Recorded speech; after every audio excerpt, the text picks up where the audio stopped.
Hey everybody, welcome back to another video on my channel. So I'm going to continue reading They Shook Hands. Ever since 2018, I've read so many Harry Potter fan fictions, honestly. I've lost count of how many I've read. I was just so interested in seeing how writers would write the Harry Potter universe, in alternate timelines, alternate universes, how they would write the series, how they would, write the characters. Of course, the fan fictions I'm interested in the most are the ones where Harry Potter gets Sword of Slytherin, and it's kind of interesting to see that perspective. It's kind of interesting to see that perspective. How Harry gets Sword of Slytherin. It's kind of interesting to see that perspective. How Harry is Sword of Slytherin, how he would do in Slytherin. So many people have wondered about that question. A lot of people have wondered about that. Honestly, so many people have wondered about that question. Honestly, I've wondered about it myself, and I've read so many fan fictions about that. But my favorite one is by far They Shook Hands. So without further ado, let's continue reading the story then. They Shook Hands, Year 1, Chapter 4, The Bribing of the Hat. Hagrid reached up one large hand and knocked on the tall door. It swung open at once. A tall, black-haired witch in emerald green robe stood there. She had a very stern face, and Harry's first thought was not someone to cross. The first year's Professor McGonagall, said Hagrid solemnly. Thank you, Hagrid. I'll take them from here. She pulled the door wide. The entrance hall was so big it could fit the whole of the Dursley's house into it. The stone walls were lit with flaming torches like the ones in Gringotts. The ceiling was too high to make out, and a second marble staircase faced and led to the upper floors. They followed Professor McGonagall across this flagstone floor. Harry could hear the drones of hundreds of voices from a doorway to the right. The rest of the school must have already arrived. Professor McGonagall showed the first years into a small empty chamber off the hall. They crowded in, standing rather closer together than what they usually would have done, peering about nervously. Welcome to Hogwarts, said Professor McGonagall. The sorting banquet will begin shortly. Before you take your seats in the Great Hall, you'll be sorted to your houses. The sorting is a very important ceremony because while you were here, your house will be something like your family within Hogwarts. You have classes with the rest of your house, sleep in your house dormitory, and spend free time in your house common room. The 4 houses are called Gryffindor, Hufflepuff, Ravenclaw, and Slytherin. Each house has its own noble history, and each has produced outstanding witches and wizards. While you were at Hogwarts, your triumphs will earn your house points. While in rule breaking, lose house points. At the end of the year, the house with the most points is awarded the House Cup, a great honor. I hope each of you grants whichever house becomes yours. The sorting ceremony will take place in a few minutes from the rest of the school. It's just you all smarten yourselves up as much as you can while you're awaiting. Her eyes lingered for a moment on Neville's cloak, which was fastened on his left ear, and on the youngest Weasley boy, Ron, with dirt on his nose. Harry nervously tried to flatten his hair, a fruitless task. I shall return for you when we are ready for you, said Professor McGonagall. Please, but quietly. She looked at him and Harry swallowed hard. Why did they have to wait? Draco told him all about the sorting ceremony, so he wasn't at all nervous about that. He could hear some of the other kids speculating what they had to do, but he and his friends kept quiet. Since we're a test, it hurts a lot. I wonder what spells I'll need. Wrestle a troll. Harry was getting tired of waiting. He'd been waiting all this time, and he wanted it to happen now. He kept his eyes fixed on the door. Willing it to open? He kept his eyes fixed on the door, willing it to open, and Professor McGonagall to say that they were ready. Then something happened that made him jump about a foot in the air. Several people behind him screamed. What the? He gasped. So did the people near him. About 20 ghosts had just streamed through the back wall. Pearly, white, and slightly transparent, they glided across the room, talking to one another and hardly glancing at the first years. They seemed to be arguing. What looked like a flat little monk was saying, "Forgive and forget, I say. We ought to give him a second chance. My dear Friar, haven't we given Peeves all the chances he deserves? He gives us all a bad name. He's not really even a ghost. I say, what are you all doing here?" A ghost wearing a ruff and tights suddenly noticed the first years. Nobody answered. New students, said the fat friar, smiling around them. About to be sorted, I suppose? A few people nodded mutely. Hope to see you in Hufflepuff, said the friar. My whole house, you know. Move along, now came a sharp voice. Sorting ceremony is about to start. Professor McGonagall had returned. One of the ghosts fled away to the opposite wall. Now form a line, Professor McGonagall told the first years, and follow me. Harry and his friends exchanged excited glances. This was it. He followed Draco and Theo walking next to Tracy in front of Pansy and Millicent. They walked out of the chamber, back across the hall, and through a bare double doors into the great hall. Harry never even imagined such a strange and splendid place. It was lit by thousands and thousands of candles that were flowing in midair over 4 long tables where the rest of the students were sitting. These tables were laid with glittering golden plates and goblets. Top of the hall was another long table. The teachers were sitting. Professor McGonagall led the first step here, so they came to a halt in the throng facing other students with the teachers behind them. The hundreds of faces staring at them looked like pale lanterns in the flickering candlelight. Dotted here and there among the students, the ghosts shone misty silver. Mainly to avoid all the staring eyes, Harry looked upward and saw a velvety black ceiling dotted with stars. Here the Percy Granger girl whispered, "It's bewitched to look like the sky outside. I read about it in the Hogwarts of History." Show off, thought Harry, but it was hard to believe there was a ceiling there at all. that the great hall didn't simply open up to the heavens. Harry quickly looked down again as Professor McGonagall Sally placed a four-legged stool up in front of the first year. At the top of the stool, she put a pointed wizard's hat. This hat was patched, afraid it's extremely dirty. Every single wouldn't have let it into the house. Ever since until the hat, for a few seconds there was complete silence, then the hat twitched. A rip near the brim opened like by the mouth, and the hat began to sing. Well, you may not think I'm pretty, but don't judge to see on what you see. I'll eat myself if you can find a smarter hat than me. You keep your boulders black, your top hats sleek and tall. From the Hogwarts sorting hat, I can cap them all. There's something hidden in your head the sorting hat can't see, so try me on and I will tell you where you ought to be. You might belong Gryffindor where dwell the brave at heart. Their daring nerve and chivalry set Gryffindors apart. You might belong in Hufflepuff where they're just and loyal. Those patient Hufflepuffs are true and unafraid of toil. Or yet in wise old Ravenclaw, if you ever ready mind, where those of wit and learning will always find their kind. And perhaps in Slytherin, you make your real friends. Those cunning folks use any means to achieve their ends. So put me on, don't be afraid, and don't get in the flap. You're in safe hands, though I have none, for I'm in thinking cap. The whole hall burst in applause as the hat finished its song. It devoured each of the four tables, then became quite still again. Professor McGonagall now stepped forward, holding a long roll of parchment. To call your name to put on the hat, and send the stool to be sorted. The stool to be sorted, she said. Abbot Hannah. A pink-faced girl with blonde pigtails stumbled out of line, put on the hat, which fell right down over her eyes, and sat down. A moment's pause. Hufflepuff, shouted the hat. The table on the right cheered, clapped his hand, and went to sit down at the Hufflepuff table. Harry saw the ghost of the fat friar waving merrily at her. Bones, Susan. Hufflepuff, shouted the hat again, and Susan scuttled off to sit next to Hannah. Boot, Terry. That's our friend Terry, Draco whispered to Harry. Terry's a pleasant enough-looking boy. He was a couple of inches shorter than Harry, with very large brown eyes and a round face. He had close-cropped, light brown hair. Ravenclaw. The table from the second from the left clapped this time, and saw Ravenclaw stood up to shake hands with Harry as he joined them. Rotten luck, whispered Theo. I was hoping he'd be with us. His whole family isn't Ravenclaw. I'm surprised can you be, asked Tracy. Brocklehurst Mandy. Theo's girlfriend, whispered Pansy. Shut up, Theo hissed. Mandy, a short pretty girl with big black pigtails, went to Ravenclaw too. But Brown Lavender became the first new Gryffindor, and the table on the far left exploded with cheers. Harry could see the twin Weasley brothers, Fred and George, catcalling. Bulstrode, Millicent. This isn't Millie. Don't muff it, Pansy whispered to her. Harry's heart lurched a little. Surely she actually wasn't going to bribe the sorting hat, was she? With confidence, Millicent strode forward and sat down. She pulled the hat on and everyone waited.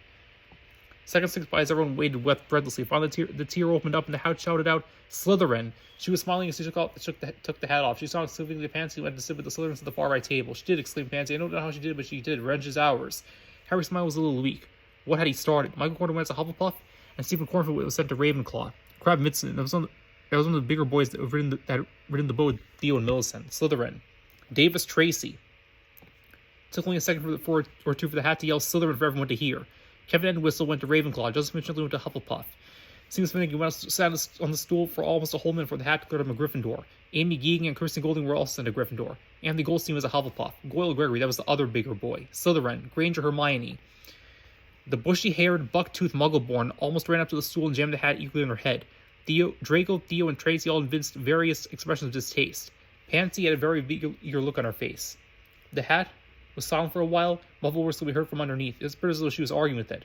Hufflepuff. Hermione pulled the hat off her head, looking very unhappy. She placed back on the stool, sobbed off towards the Hufflepuff table with cheers from the Hufflepuffs and laughter from Harry's friends. Greengrass added became the third girl to soar into Slytherin. Wayne Hopkins was declared a Hufflepuff as well as Megan Jones, and Sue Lee was Ravenclaw in short order. When Neville Longbottom, the boy kept losing his head toad was called. He fell over on his way to the stool. The hat took a long time to decide with Neville. When it finally shouted Gryffindor, Neville was so excited he ran off, still wearing the hat, had to jog back, and Meg Gall's laughter gave it to Magdal Morai, who became a Ravenclaw. Macmillan Ernie was the last boy to soar into Hufflepuff. Then it was Draco's turn. He swaggered rather nonchalantly up to the stool. He pulled the hat on, but didn't get a chance to sit down before it screamed at Slytherin. Draco and Harry, but we had his friends who had joined Crabbe, Goyle, and Greengrass Millicent at the Slytherin table. There weren't many people left now.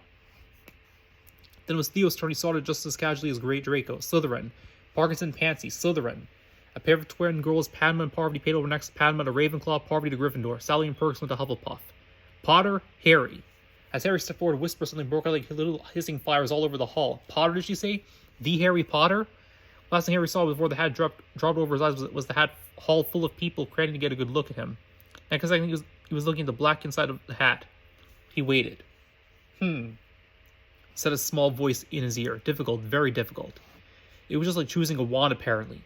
Plenty of courage, though you don't believe it. Not a bad mind either. There's talent, oh my goodness, yes. And a nice thirst to prove yourself. Now that's interesting. So where shall I put you? Harry was thinking about the new friends he'd made, children who opened their arms and hearts to him. They didn't treat him like some freak show the way people in League Culture or the Granger Bind had. They were a bit rough around the edges, but they treated Harry slightly better than anyone ever had before. He didn't want to go into a different house from them. Already made friends Slytherin, I see. And yes, if you want to be with your friends, you could be great. Yes, Slytherin will help you on your way. This means that everything points to Slytherin. Harry heard the last word to the whole hall. He took off the hat and walked shakily towards the Slytherin table. Nosy was getting the loudest cheer yet. Draco's brother Elon Godwin was shaking hands vigorously, while some of the boys were yelling, "We got Potter, we got Potter." You can see the high table clearly now. At the nearest him sat Hagrid, who was staring him in shock. In the center of the high table, a large gold chair, sat Albus Dumbledore. Harry recognized him at once from the card he ground on the chocolate frog on the frog in the train. Dumbledore's silver hair was the only thing in the bright hall that shone as bright as a ghost. Harry spotted Professor Quirrell, too, the nearest young man from the Leaky Cauldron. He was looking very peculiar in his large purple turban. There were only 4 people left now. Thomas Dean, a boy, tall boy, warm, dark brown skin, went to Gryffindor. Turban Lisa was a Ravenclaw. It was Ron Weasley's turn. He looked well off, turning green under his freckles. He staggered up to the stool, almost collapsed on top of it, and then pulled the hat on. He was silent for only a few seconds before shouting out Gryffindor. Harry watched as the now white-faced boy made his way over to where his brother sat and collapsed. They're all patting him on the back and congratulating him. His abney blazed. A black-skinned boy was the last to be called. He sat under the hat. They all waited a long 30 seconds before the hat declared Slytherin. Professor McGonagall rolled up her skull and took the throwing hat away as Albus Dumbledore got to his feet. He beamed at the students, his arm was open wide, as nothing could release him more than to see them all there. "Welcome," he said. "Welcome to the new year at Hogwarts. Before we get our bank, I'd like to say a few words, and here they are. Nitwit, Blubber, Oddman, Tweak. Thank you." He sat back down to claps and cheers. Harry looked around his friends, none of them were quite certain of what to make of this. "Is he?" he asked Elon, certainly a bit mad. Completely off his rocker, Elon said cheerfully. "Potatoes?" The significance of the feast astounded Harry. The sheer variety of meat dishes rendered him speechless. He drooled unabashedly as delicious aromas filled his nose. Now like it how number 4 he could eat as much as he wanted, and he did. But the chill from nearby looked to his right as he horribly disfigured ghost sitting 1 seat away. He had blank, staring eyes, a gaunt face, a robe stained in silver blood. "Welcome, Mr. Potter," said the bloody Baron said softly. "You do quite well, Slytherin." "Thank you," he said, not quite sure what the response was called for. The desserts place of remnants of the feast. Harry somehow found the capacity to lack away a large helping of treacle tart. "Hope you're all up to helping us hold on to the House Cup this year," Elon was saying. "Slytherin House has won the past 6 years. It's a matter of pride for us now." 6 years? Wow, said Melissa clearly all. "Don't get caught breaking rules," Elon admonished. We're going to have some kind of sort of orientation once we all get back to the dormitory to help us make things easier for you. "Millie, what did you say to the hat?" Pansy was dying to know. Millicent smirked. "You just told it it would do something for me. I do whatever it wanted. What does it want?" "Wants to direct the school choir. I told we all we'd certainly petition to get one started." They all laughed at that except Millicent. "I also told that we'd all be in it." The laughter ceased. "What?" came Draco's outraged protest. "It was only that I get it to agree," she said defensively. "Like Tracy said, there's no price too high to pay for the spining of our enemies, and this is a pretty small sacrifice." Draco sighed. "I guess," he said dejectedly, "but I can't sing, so if we're bad, maybe we won't follow through. Hopefully." Harry was starting to feel warm and sleepy, looked up at the high table again. Harry was drinking deeply from his large goblet. Professor McGonagall was talking to Professor Dumbledore. Professor Quirrell in an absurd turban was talking to a teacher with greasy black hair and a hooked nose and sallow skin. It happened very suddenly.